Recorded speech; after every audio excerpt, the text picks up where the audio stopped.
Le but de cette séquence est de vous présenter quelques compléments sur les objets. Nous savons construire des objets, nous allons nous intéresser à ce qui se passe en fin de vie de ces objets. Nous allons aussi voir que, de par le fait que les objets sont manipulés via des références, eh bien cela a une incidence sur la façon de les afficher, de les affecter et de les comparer. Commençons par le premier point, la fin de vie des objets. Et tout d'abord, que veut dire la fin de vie d'un objet ? Eh bien, en Java, un objet est en fin de vie lorsque la référence qui lui est associée n'est plus utilisable nulle part dans le programme. Voyons ceci sur un exemple simple. Cet exemple que vous avez ici sous les yeux est un peu artificiel, mais il a le mérite de la simplicité. On y voit une méthode main qui appelle une méthode auxiliaire afficher un rectangle, et cette méthode afficher un rectangle ne fait rien d'autre que créer localement un objet R de type rectangle, en l'initialisant de manière appropriée, et afficher le rectangle en question. La référence associée à cet objet qui est créé dans la méthode afficher rectangle n'est utilisable nulle part ailleurs. Nous n'affectons jamais cette référence à une autre variable accessible plus globalement, par exemple ici. Du coup, quand la méthode afficher un rectangle a terminé son exécution, il n'est plus possible d'avoir plus loin accès à la référence créée localement à l'intérieur de la méthode. En clair, lorsque la méthode afficher un rectangle a terminé son exécution, l'objet R qui est local à cette méthode est en fin de vie car la référence qui lui est associée n'est plus utilisée nulle part. Et donc, la mémoire qui est associée à cet objet doit être récupérée de sorte à pouvoir être mise à disposition d'autres programmes ou d'autres portions du même programme. Dans certains langages, la récupération de la mémoire doit être explicitement prise en charge par le programmeur. En Java, ça n'est pas le cas. Il existe un programme particulier qui s'appelle le programme ramasse-miettes, Garbage Collection, qui se charge justement de la récupération de la mémoire associée aux objets qui n'ont plus besoin d'être utilisés par un programme. Ce processus de ramasse-miettes est en principe complètement transparent. Vous n'avez pas à vous en préoccuper, surtout à ce stade de votre apprentissage de la programmation. Le programme ramasse-miettes, Garbage Collector, est donc lancé régulièrement pendant l'exécution d'un programme Java. Ce qu'il faut retenir de tout ceci, c'est que le programmeur Java n'a pas à libérer explicitement la mémoire qu'il utilise. Sachez que ça n'est pas le cas dans tous les langages. Passons maintenant au point suivant, la manipulation des objets via des références et les implications que cela peut avoir.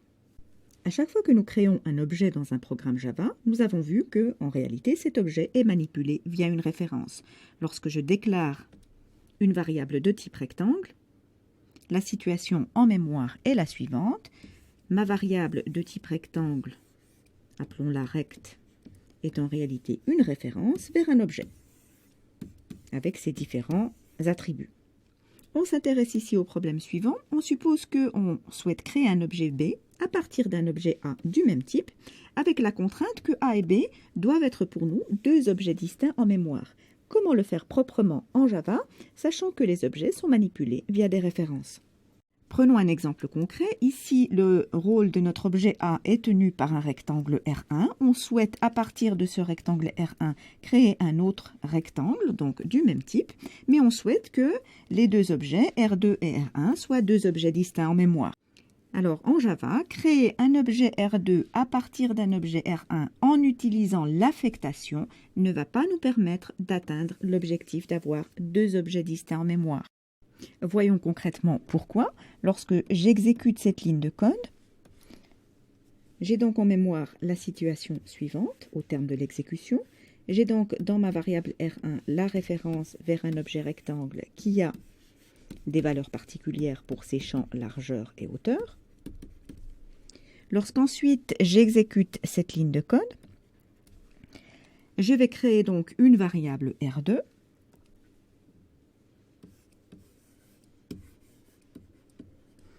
et supposons que l'on note ici ref1 la référence contenue dans R1. Lorsque l'on réalise cette affectation, on se contente de copier dans la variable R2 la valeur contenue dans R1, à savoir la référence au même objet. Ce qui veut dire concrètement que l'on va pointer ici sur le même objet en mémoire. R1 et R2 ne désignent pas deux objets distincts en mémoire. Ce qui veut dire concrètement que toute manipulation faite sur l'objet au travers de R1 sera également visible au travers de R2 et vice-versa. Donc par exemple, si je change la valeur de la hauteur de R2, eh bien ce sera aussi visible, bien sûr, pour R1.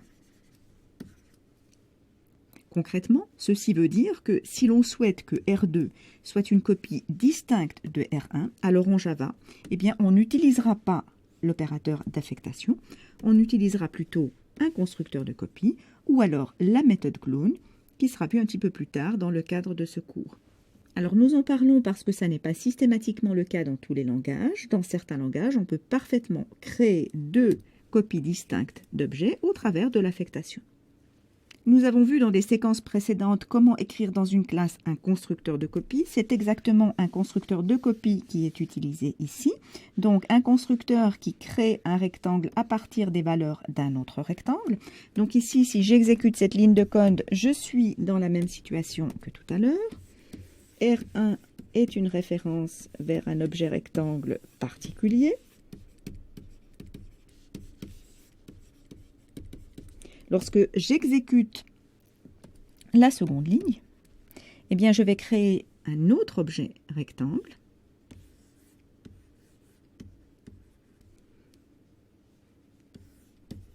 Donc, un objet distinct en mémoire, où je vais simplement recopier, champ à champ, les valeurs du premier rectangle.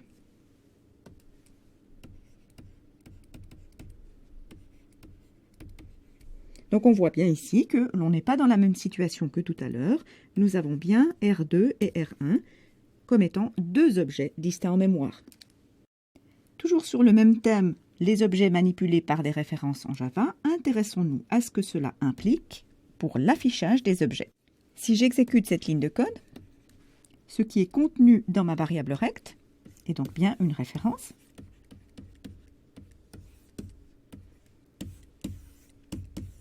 Une référence est une sorte d'adresse, donc quelque chose qui a un format un petit peu bizarre.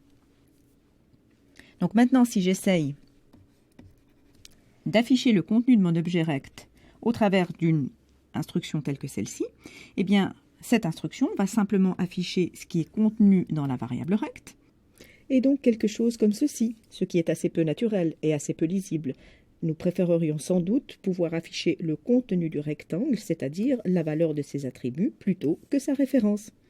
Que faire donc si l'on souhaite faire afficher le contenu pointé par la référence plutôt que la référence elle-même, en utilisant exactement cette même instruction?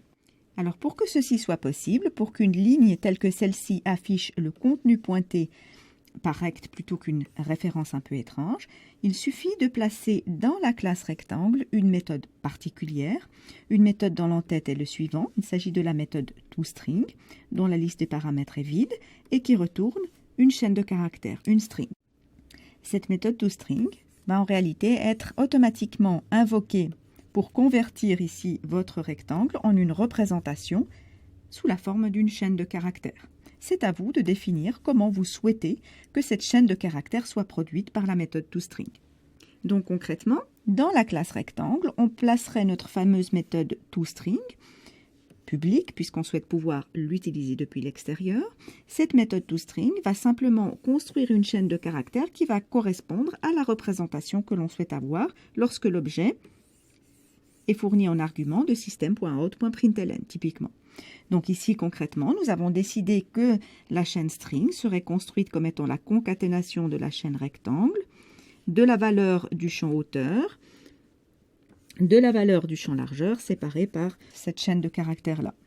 Donc ici, puisque désormais tout objet rectangle a une représentation construite au moyen de la méthode toString, une représentation d'affichage sous la forme d'une chaîne de caractères, eh bien, l'exécution de cette ligne de code, afficher un rectangle ayant ses valeurs particulières en guise d'attribut, va produire un affichage de cette nature. Donc un affichage beaucoup plus lisible que celui qu'on avait tout à l'heure.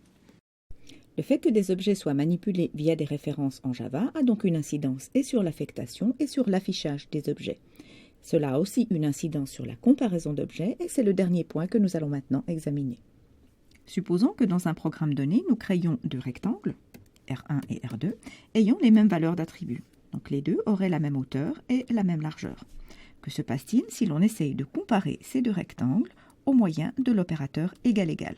Est-ce que ce sont les valeurs des attributs qui vont être comparés entre elles ou est-ce autre chose? Pour répondre à cette question, il suffit de voir en fait ce qui est stocké à l'intérieur des variables R1 et R2. Nous avons vu que lorsque nous créons un rectangle par le biais de ce genre de tournure, eh bien ce que nous allons récupérer dans la variable objet est une référence vers un objet. Donc concrètement, nous avons ceci en mémoire. Donc nous avons une variable R1 qui contient une référence, adresse, vers un objet rectangle dont le champ hauteur vaut 4 et le champ largeur vaut 5. La même chose se produit lors de l'exécution de la seconde ligne. Donc nous aurons en mémoire une variable R2 qui contient une référence vers un objet rectangle dont le champ hauteur est 4 et le champ largeur est 5.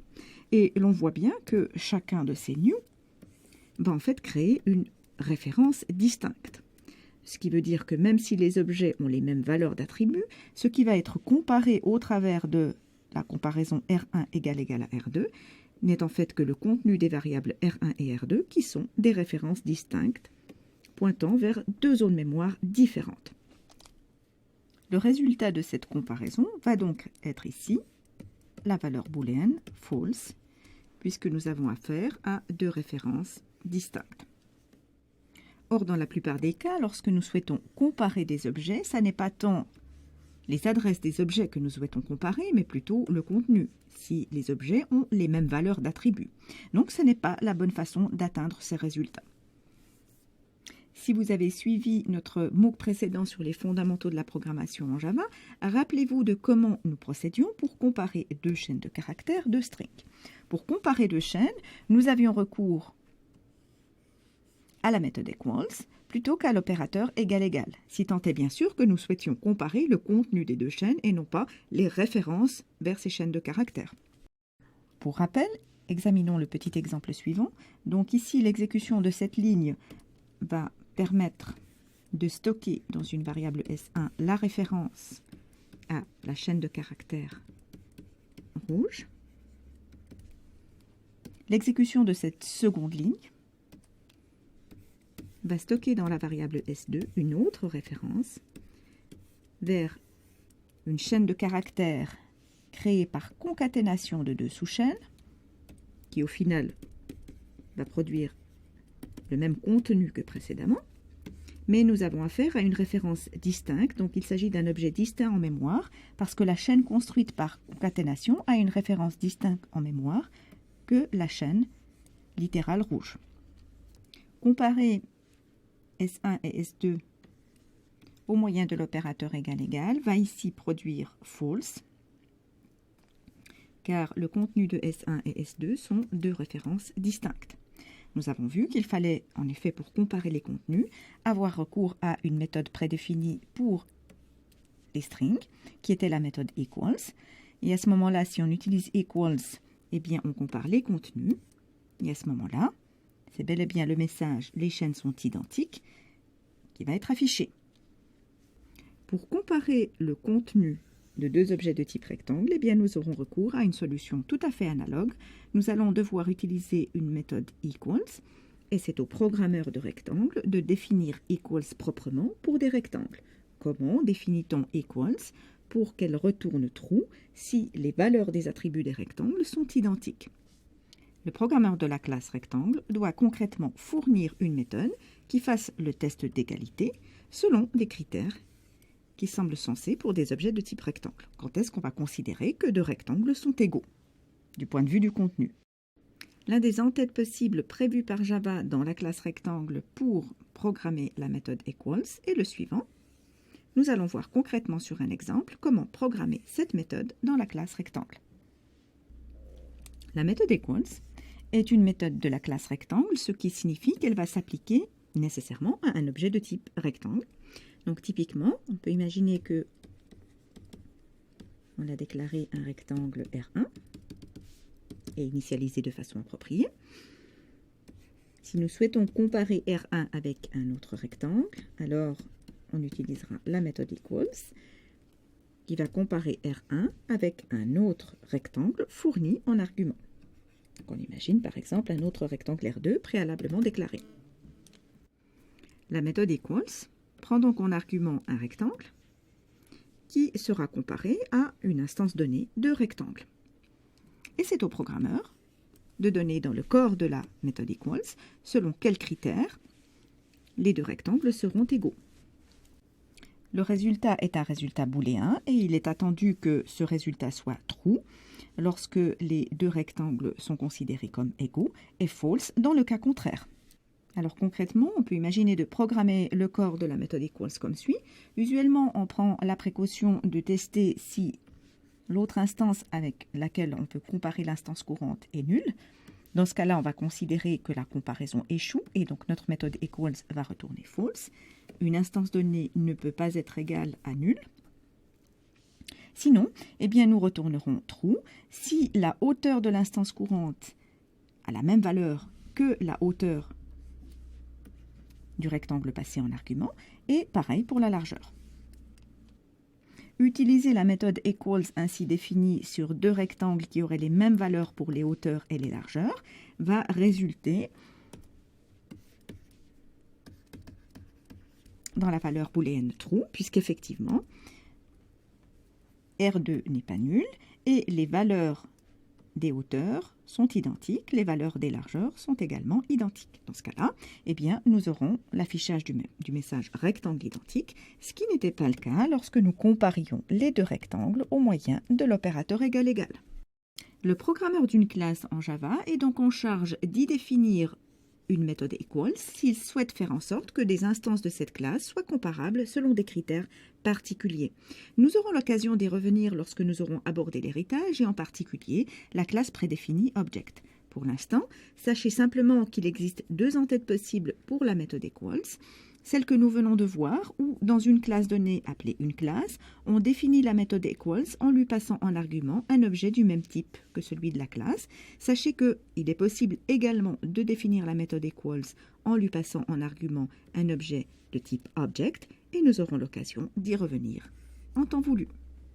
Ceci conclut notre premier volet sur les fondamentaux de l'orienté objet en Java. Nous allons, dans ce qui suit, aborder un second volet très important, celui de l'héritage.